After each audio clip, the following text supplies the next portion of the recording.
हाँ नमस्कार। आखिर कुलदीप बिश्नोई क्यों नहीं बन पाए हरियाणा कांग्रेस के प्रदेशाध्यक्ष की बड़ी स्टोरी आप देखेंगे। ध्यान से इस वीडियो को शुरू से अंत तक देखिएगा। चैनल को जरूर सब्सक्राइब कीजिएगा।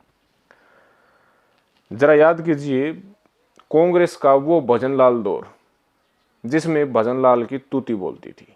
जिस प्रकार हरियाणा में आज भूपेंद्र सिंह हुड्डा की तूती बोलती है, वैसी तूती वैसा बोलबाला कभी भजनलाल का भी होता था। किसी कार्यकर्ता पर, किसी साथी पर, किसी नेता पर यदि भजनलाल हाथ रख देते थे, उनका विधायक, उनका सांसद व मंत्री बनना भी तय हो जाता था। बड़े बड़े ओंदे भजनलाल ने दिवाए हैं। भजनलाल ही कांग्रेस पार्टी हरियाणा में विशेष तौर पर तय करते थे कि प्रदेशाध्यक्ष कौन होगा। मुख्यमंत्री भी वे अपने आप को पहले ही डिसाइड करवा करके खुद बन जाते थे।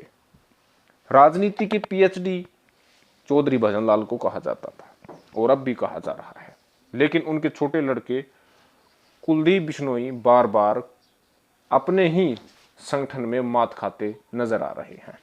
कुलदीप बिश्नोई ने प्रदेशाध्यक्ष पद के लिए राहुल गांधी, प्रियंका गांधी, सोनिया गांधी व अन्य कांग्रेसी नेताओं के साथ लंबी चौड़ी बातचीत की। इस बातचीत का नतीजा तो उनके खिलाफ रहा, लेकिन आज भी वे अपनी पार्टी में रहकर संघर्ष कर रहे हैं। हाईकमान आखिर क्यों भजनलाल परिवार से असंतुष्ट है? आखिर क्यों अब भजनलाल परिवार हाईकमान के सामने विश्वास क्यों खो दिया है? जरा ध्यान रखिए, एक दौर था 2004 का, जब कांग्रेस पार्टी को बम्पर हरियाणा में सीटें मिली।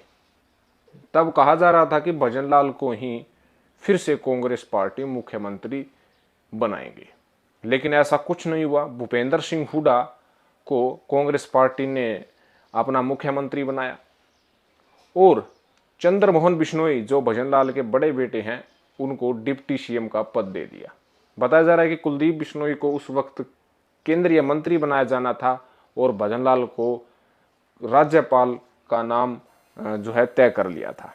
लेकिन कुलदीप बिश्नोई के कहने से और भजनलाल के रुतबे से कहीं ना कहीं भजन परिवार ने एक नई पार्टी का उदय किया, कांग्रेस से बगावत की, कांग्रेस के कई नेताओं को तोड़ा, जिसे हरियाणा जनहित कांग्रेस कहा गया।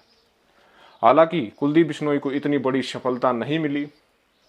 2 विधानसभा चुनाव कुलदीप बिश्नोई के नेतृत्व में हरियाणा जनहित कांग्रेस ने जीते, लेकिन जो विधायक बने उन्होंने फिर से कांग्रेस पार्टी में जाकर के हुड्डा का समर्थन किया, या फिर 2 ही संख्या हरियाणा जनहित कांग्रेस के लिए बच गई। भाजपा के साथ गठबंधन भी किया, कांग्रेस नेतृत्व पर भी कहीं ना कहीं उंगली उठाई और कांग्रेस का जबरदस्त विरोध कुलदीप बिश्नोई व उसकी टीम ने किया। लेकिन अंत में उन्हें कांग्रेस पार्टी में ही शामिल होना पड़ा। सोनिया गांधी जी आज भी उन बातों को याद करती है कि भजनलाल व कुलदीप बिश्नोई ने कांग्रेस से बगावत की, कांग्रेस को तहस नहस किया, जिसकी बदौलत आज भारतीय जनता पार्टी की हरियाणा में दूसरी टर्म में सरकार बनी हुई है। कहीं ना कहीं जो भजनलाल का विश्वास था, जो भजनलाल पर सहमति राजीव गांधी से लेकर सोनिया गांधी व्यक्त करती थी, वो विश्वास कहीं ना कहीं खत्म होता हुआ नजर आया। आज कुलदीप बिश्नोई अलग थलग पड़े हुए हैं। आपको बता दें कि कुलदीप बिश्नोई अपने पिता भजनलाल की बदौलत एक बड़े नेता के तौर पर जरूर माने गए हैं। हरियाणा जनहित कांग्रेस बनाते समय रोहतक की रैली आज तक के सबसे बड़ी रैली में सम्मिलित है। वह अन्य रैलियां भी उन्होंने करके दिखाई है। लेकिन हाईकमान हुड्डा पर ज्यादा विश्वास करती है, क्योंकि हुड्डा हाईकमान के लिए खरे उतरते हैं।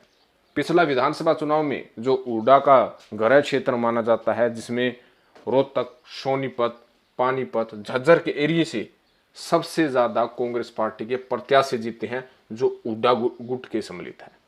अगर कुलदीप बिश्नोई की बात करें तो हिसार में एकमात्र सीट आदमपुर की कुलदीप बिश्नोई जीत सके हैं।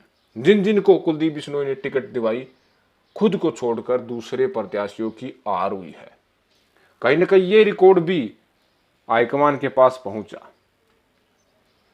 हुड्डा जिस प्रकार से एग्रेसिव कांग्रेस पार्टी में बने हुए हैं और उनके साथ वरिष्ठ शीर्ष नेतृत्व के नेता भी जो है आज खड़े हैं, उसके लिहाज से कांग्रेस पार्टी की मजबूरी भी थी और एक बड़ी कामयाबी भी है कि हुड्डा को कहीं ना कहीं नेता प्रतिपक्ष राज्यसभा सांसद उनके बेटे को और उन्हीं के गुट के उदय भान को प्रदेशाध्यक्ष बनाया है। कहीं ना कहीं गुटबाजी अब कम होती हुई नजर आएगी, क्योंकि सुरजेवाला राष्ट्रीय प्रवक्ता है, उधर किरण चौधरी की लड़की को कार्यकारी अध्यक्ष बनाया है, कुलदीप बिश्नोई अब अलग थलग है, लेकिन उन्हें भी किसी अन्य प्रकार की जिम्मेवारी सौंप करके कांग्रेस पार्टी कुलदीप को अलग भी नहीं करना चाहती है। कुलदीप को भी पता है कि अलग पार्टी बनाने से उनको कितना नुकसान हुआ है। अगर वे अब दूसरी पार्टी में जाते हैं तो कहीं ना कहीं बीजेपी बचती है, अगर वे बीजेपी में चले जाएं तो उतनी पूछ नहीं होगी जितनी कांग्रेस में उनकी होगी। तो आपकी क्या राय है, कमेंट करें, चैनल को सब्सक्राइब करें। आपको क्या लगता है कि आने वाले विधानसभा चुनाव, लोकसभा चुनाव 2024 में कांग्रेस पार्टी हरियाणा में कुछ कर पाएगी? 90 विधानसभा सीटों में से कितनी कांग्रेस पार्टी जीत पाएगी? 10 लोकसभा सीटों में से कितनी कांग्रेस पार्टी अपना दमखम दिखा पाएगी? आप अपनी प्रतिक्रिया कमेंट बॉक्स में जरूर डालिएगा, चैनल को जरूर सब्सक्राइब कीजिएगा। धन्यवाद, जय हिंद।